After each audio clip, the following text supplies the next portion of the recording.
Hi friends, welcome to my YouTube channel. আপনাদের বাড়িতে যে কাঁচের আসবাবপত্র, জানালা, দরজা ইত্যাদি আছে, জানেন কি এই কাঁচ কি থেকে তৈরি হয়? বা বাড়ির ফিল্টারের জলকে ফিল্টারিং করার জন্য কি ব্যবহার করা হয়? বা বাড়িতে যে টাইলসগুলো লাগানো আছে তার কাঁচামালই বা কী, এবং কিভাবে এই কাঁচামালকে প্রস্তুত করা হয়? যদি জানতে চান তাহলে স্কিপ না করে দেখতে থাকুন এই ভিডিওটি। ভালো লাগলে অবশ্যই লাইক, শেয়ার এবং কমেন্ট করবেন।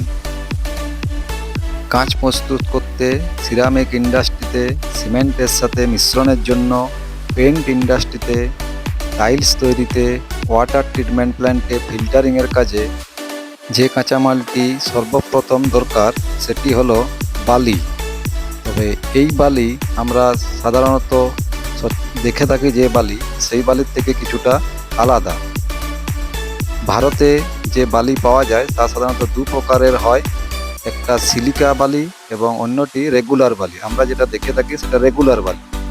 সিলিকা বালিতে SiO2 অর্থাৎ সিলিকন ডাইঅক্সাইডের পরিমাণ বেশি থাকে, প্রায় 90 থেকে 95% মতো, এবং আমরা সচরাচর যে বালিটা দেখে থাকি রেগুলার বালি, সেটাতে সিলিকন ডাইঅক্সাইডের পরিমাণ 70%-এর কম।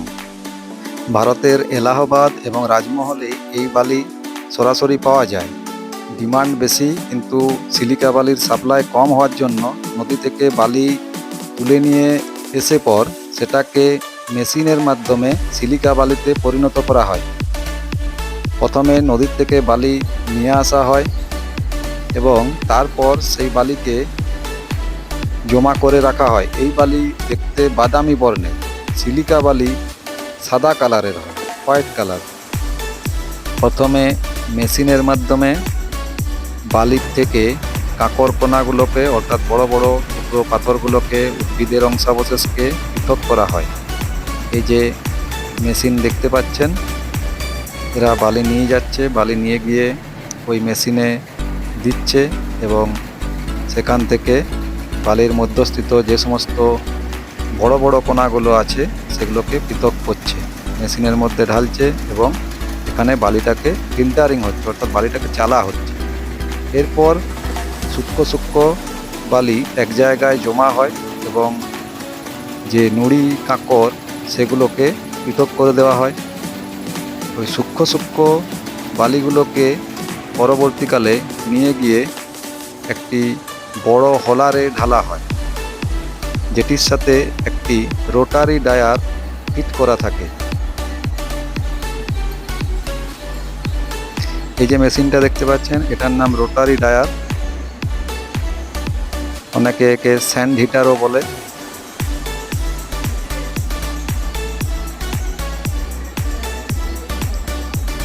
এখানে কাঠের মাধ্যমে আগুন জ্বালানো হয়েছে এবং আগুন জ্বালানোর পরে ফলারের যে বালি সেটা এই রোটারি ডায়ারের মধ্যে 360 ডিগ্রিতে ঘুরতে থাকে।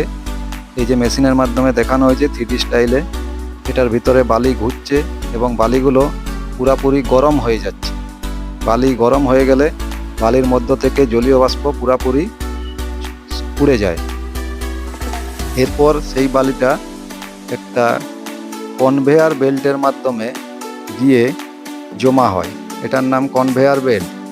এটার মাধ্যমে শুকনো বালিটা এবং খুবই সূক্ষ্ম সূক্ষ্ম, যেটাকে বলা হয় ফাইন লোম, সেগুলো গিয়ে এক জায়গায় জমা হয় এবং পরবর্তীকালে সেই বালিটাকে প্যাকিং করা হয়। প্যাকিং করার পর সেগুলোকে ইন্ডাস্ট্রিতে পাঠানো হয়। ওই যে আগে বললাম যে কাঁচ শিল্প, পেন্ট শিল্প, সিরামিক শিল্প, এই সমস্ত শিল্প কারখানাগুলোতে এই বালিকে প্যাকিং করে পাঠানো হয়। বর্তমানে যত দিন যাচ্ছে তত কাঁচ, টাইলস, সিরামিক এই সমস্ত জিনিসের ডিমান্ড তত বাড়ছে এবং তত এই বালির চাহিদাও বাড়তে থাকছে। ভিডিওটি কেমন লাগলো তা কমেন্টে অবশ্যই জানাবেন। যদি ভালো লেগে থাকে তাহলে ভিডিওটি লাইক, শেয়ার এবং চ্যানেলটি অবশ্যই সাবস্ক্রাইব করে দিবেন। নোটিফিকেশন অন করে রাখবেন যাতে আমি কোনো ভিডিও পোস্ট করলেই সর্ব আগে আপনার ফোনে পৌঁছে যায়। ধন্যবাদ। দেখা হবে নতুন কোনো ভিডিওতে। ভালো থাকবেন।